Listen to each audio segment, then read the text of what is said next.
Hər vaxtınız xeyir olsun dəyərli izləyicilərim. Qışa hazırlıq tədarükümüz davam edir. Artıq demək olar gül kələmi sezonu başlayıb və gül kələmini sevməyənlər üçün mən turşu hazırladım. Əgər siz bu cür hazırlasanız çox bəyənəcəksiniz. Hətta 2 gün müddətində saxlaya da bilərsiniz.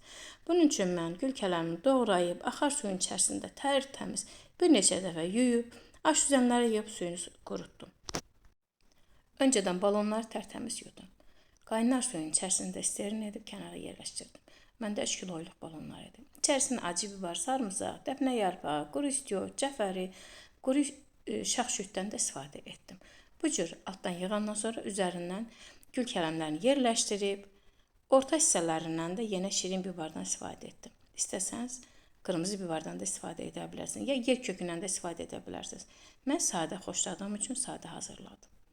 Balonların ağzından bir xörək qaşığı yarım da turşu duzu əlavə etdim. Yəni 3 kiloluq balonlara bir xörək qaşığı yarım duz əlavə etdim.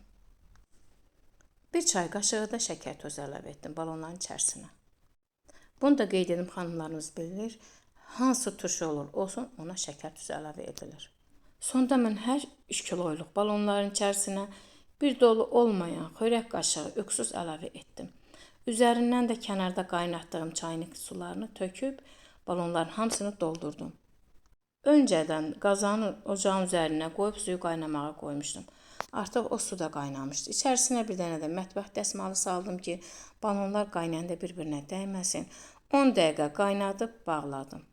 Bir sutka saxladıqdan sonra qaranlıq sərin bir yerdə saxladım. Çox gözəl, həm xırçıltılı idi, həm də çox dadlı olur. Əgər siz də bu cür hazırlasanız 2 gün müddətində saxlaya bilərsiniz. Göz haqqınızı halal edin, hazırlayın, hər kəsə nuş olsun. Allaha amanat olun. İzlədiyiniz üçün hər birinizə öz təşəkkürümü bildirirəm. Yeni videomda görüşənədək.